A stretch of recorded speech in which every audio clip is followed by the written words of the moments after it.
नहीं, शरिया कानून से देश नहीं चलेगा। ये देश संविधान से चलता है और संवैधानिक रूप से जो भी हमारे माननीय न्यायालय आदेश देता है या जो भी संसद से कानून बन रहा है तो उस तरीके से उसका कानून का पालन करना होगा।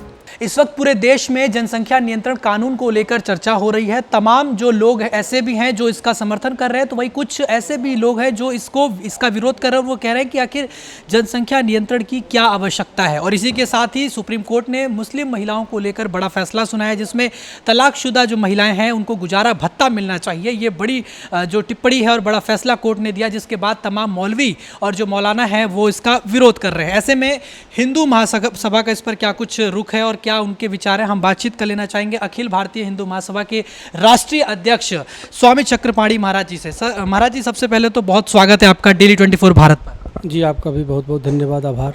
और क्या कहेंगे जिस तरीके से ये जो मौलवी हैं, मौलाना हैं, ये विरोध कर रहे हैं कि आखिर सबसे पहले मैं आपसे बात करूंगा मुस्लिम महिलाओं को लेकर, तलाकशुदा को लेकर जो गुजारा भत्ता मिलना चाहिए, वो कह रहा है आखिर इसकी क्या ज़रूरत है, ये तो शरिया कानून के खिलाफ है। नहीं, शरिया कानून से देश नहीं चलेगा। ये देश संविधान से चलता है और संवैधानिक रूप से जो भी हमारे माननीय न्यायालय आदेश देता है या जो भी संसद से कानून बन रहा है तो उस तरीके से उसका कानून का पालन करना होगा। और जो नहीं मानता है वो देश छोड़ दे, पाकिस्तान चला जाए, बांग्लादेश चला जाए, 56 देश है वहाँ चला जाए। तो लेकिन अगर भारत में रहना होगा, कानून को मानना होगा। लेकिन जिस तरीके से उन्होंने कोर्ट ने टिप्पणी करी कि जिस तरह से हिंदू महिलाओं को ये अधिकार है कि वो तलाक के बाद ये कर सकें समानता का, या फिर उनको, तो ऐसे ही मुस्लिम महिलाओं को भी होना चाहिए। यानी इसमें धर्म से कोई लेना देना नहीं है। लेकिन वो ये बार बार दलील दे रहे हैं कि ये तो उनके धर्म की आज़ादी को छीना जा रहा है। ये टिप्पणी नहीं, देश में अगर रहना है तो कानून तो मानना पड़ेगा ना। कानून तो सबके लिए बराबर होता है, महिला पुरुष, लिंग, जाति भेद, संप्रदाय सबसे ऊपर उठ के होता है। तो कानून तो मानना पड़ेगा सबको। और जो भी माननीय न्यायालय आदेश करता है, जो भी संसद से कानून बनता है उसको पालन करना होगा। और हमें लगता है जनसंख्या नियंत्रण कानून भी जो है सिर्फ हिंदुओं पे लागू नहीं होना चाहिए।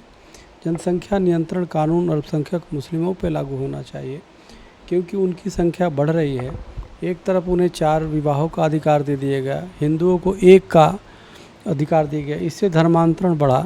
हिंदू अगर 2 शादी करना चाहे तो उसको कन्वर्ट होना पड़ता था। इस तरह से कहीं न कहीं जो है विषमता एक समाज में आ गई। तो समाज में विषमता नहीं होनी चाहिए, समाज में समता होनी चाहिए। तो इसलिए मेरा मानना है कि जो भी कानून सम्मत तरीके से जो भी कानून बन रहा है वो सब पे लागू होता है और सबके लिए बराबर देश को जो संसाधन है उसके दृष्टिकोण में रख के कानून बनता है। तो उसका सभी को पालन करना चाहिए। एक जागरूकता होनी चाहिए। जागरूकता जो धर्मगुरु हैं, चाहे हिंदू धर्मगुरु हैं, मुस्लिम धर्मगुरु हैं, ईसाई हैं, सिख हैं, जैन हैं, सब अपने अपने समाज में को जागरूक करने के लिए जागरण करें। और समाज को, देश को आगे बढ़ाने के लिए ज़रूरी है कि हम एक नई सोच के साथ चलें, तभी देश और आगे बढ़ेगा, पूरे विश्व में देश का नाम रोशन। लेकिन जिस तरह से अभी एक रिपोर्ट भी निकल के सामने आई है, जनसंख्या नियंत्रण, जो जनसंख्या को लेकर एक डाटा जारी होता है, उसमें कहा गया है कि मुस्लिम आबादी अभी भारत में दूसरे नंबर पर है, लेकिन 2050 में पहले नंबर पर पहुंच जाएगी और इंडोनेशिया को पीछे छोड़कर भारत पहले नंबर पर बन जाएगा 2050 में। इस पर आपकी क्या प्रतिक्रिया? देखिए, सवाल इस बात का है, जो भी सर्वे होता है, सर्वे का उद्देश्य ही ये होता है कि कोई भी जो जनसंख्या असंतुलन हो रहा है वो ना हो। तो इसलिए हमें अब जापान को देखिए। जापान एक देश है जो भारत से 100 वर्ष आगे है। उसकी सोच, उसकी प्लानिंग बहुत पहले बन जाती है। अभी हम लोग उतना सोच नहीं पाएंगे। उसी प्रकार से देश की भी जो भी सर्वे होता है, जो भी उसके और भी जो बैठते हैं बुद्धिजीवी, उस पर चिंतन होता है और होना चाहिए। तो किसी भी प्रकार से जनसंख्या असंतुलन नहीं होना चाहिए, क्योंकि जब जनसंख्या असंतुलन होगा तो हमारे देश में जितने संसाधन है उसकी कमी होगी। और जब कमी होगी तो अब किसी को सही रोज़गार नहीं मिल पा रहा है, बच्चों को दूध पौष्टिक आहार नहीं मिल पा रहा है, शिक्षा नहीं मिल पा रहा है, चिकित्सा की व्यवस्था। आप देखो, कोरोना काल में जब एक महामारी हुई तो उस समय हॉस्पिटल में जगह तक नहीं मिल पा रहे थे। उसका कारण क्या है? जनसंख्या इतने हैं चिकित्सा की व्यवस्था सीमित है, तो उसी प्रकार से शिक्षा, चिकित्सा या सबकी एक सीमित संसाधन है। तो इसलिए जो भी बच्चा हो, चाहे कोई भी हो, तो बच्चों को तो पौष्टिक आहार तो होना चाहिए ना, उसको शिक्षा तो सही मिलने चाहिए ना। तो इसलिए मेरा मानना है कि जनसंख्या नियंत्रण कानून बनने चाहिए और इस पे ध्यान देना चाहिए। हम आने वाले कल को क्या दे रहे हैं, और जनसंख्या को बिल्कुल कड़ाई से रोकने की आवश्यकता है। लेकिन आपने जो टिप्पणी किया कि यह सिर्फ एक धर्म के लेकर हो, मुस्लिम धर्म, तो वो तो फिर इसमें आपत्ति करेंगे ना कि आप धर्म को टारगेट कर रहे हैं, उनकी स्वतंत्रता छीन रहे हैं। नहीं, मैं कभी किसी पे टारगेट नहीं करता। मेरा ये मानना है कि 14 अगस्त 1947 को जब विभाजन हुआ देश, तो एक पाकिस्तान बन गया, एक बांग्लादेश बन गया। ये 56 देश हैं, मुस्लिम देश है। भारत एक ऐसा देश है कि भारत में जो लोग हैं उनको विशेष दर्जा मिला हुआ है। एक व्यक्ति को 4 शादी का अधिकार मिला हुआ है, एक तरफ हिंदुओं को 1 मिला है। तो या तो अभी आज़ादी के जितने दिन बाद हुए जोड़ दिया जाए, 4 अधिकार अब तक था, इनके 4 अधिकार समाप्त करके हिंदुओं को 4 दे दिया जाए 70-80 साल तक, और फिर उसके बाद सबके किया जाए, या तो एक व्यक्ति को कर दिया जाए। तो यह बहुत ज़रूरी है, तभी जनसंख्या का, क्योंकि हिंदू अगर जो पूरे विश्व में जाएंगे तो वसुधैव कुटुंबकम का भाव जागृत होगा। तो यह ज़रूरी है कि इस पे हमारे कहने का मतलब कि चिंतन होना चाहिए, मनन होना चाहिए, और बाकी अगर सरकार चाहे तो सब पे करे, लेकिन मेरी जो विचार हिंदू माँ। वो तो कहते हैं ना कि जो बच्चा होता है वो तो अल्लाह की देन है, उसमें आप कैसे रोक सकते हैं? वो तो भगवान अल्लाह का दिया हुआ वो है, मतलब मुस्लिमों की तरफ से कहा जाता है। नहीं, वो तो परमात्मा तो सब करता ही है। कौन कह रहा है कि परमात्मा की देन नहीं है? हम सब परमात्मा ही चला रहा है दुनिया को, और क्या कोई मनुष्य थोड़े चला रहा है।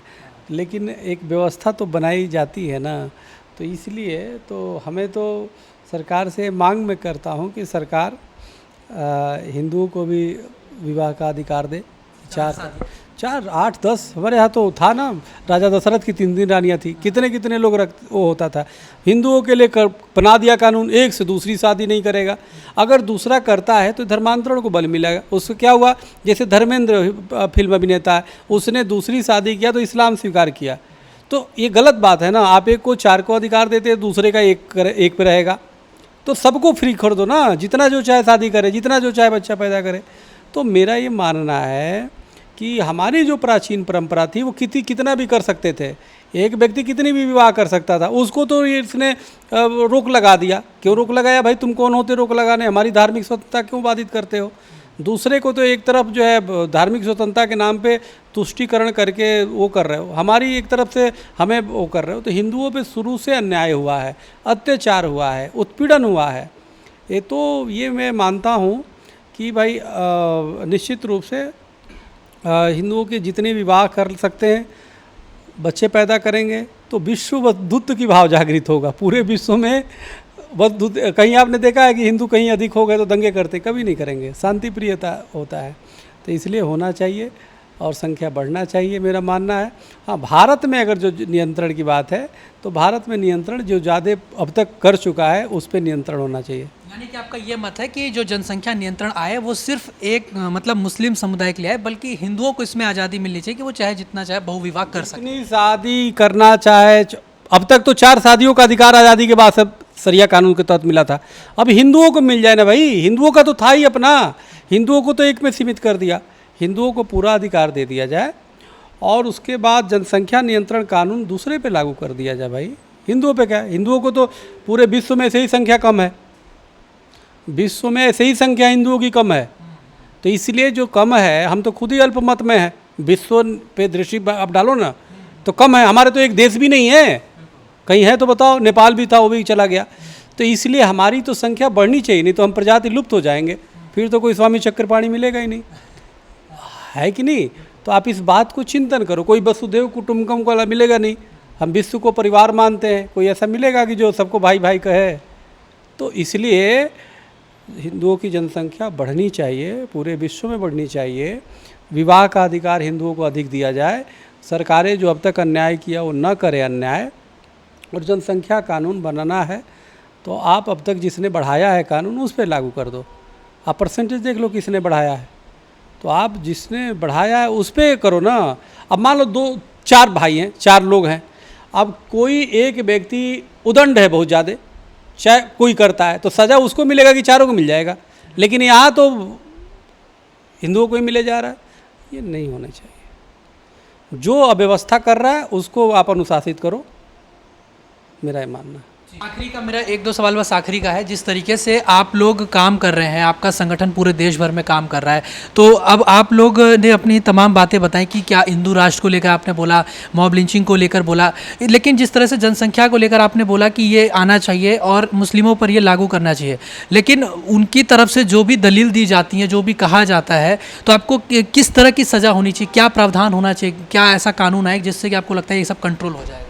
क्या कंट्रोल हो जाएगा? जो जनसंख्या नियंत्रण है या मॉब लिंचिंग, इसमें किस तरह के कानून की आवश्यकता है? देखो, मेरा ये मानना है कि अगर जो शादी का है, देखो जनसंख्या, हमारा ये मानना है कि ये मत कहो कि 1 करो, 2 करो, 4 करो, ये इसको अभी छोड़ दो।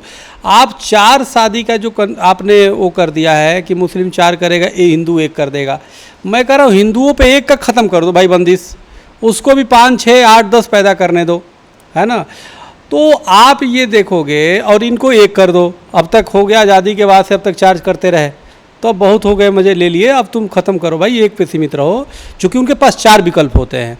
अब हिंदुओं को 4 दे दो 70 साल 80 साल तक। तो हमें लगता है कि इससे हमारी जो है जो वो होगा, जो बच्चे आएंगे तो वो पूरे देश और दुनिया में सद्भावना का संदेश देंगे और अच्छा वो होगा। हमारी जो मूल बात है, जो राष्ट्रीय विचारधारा है, वो जीवित रहेगी। नहीं तो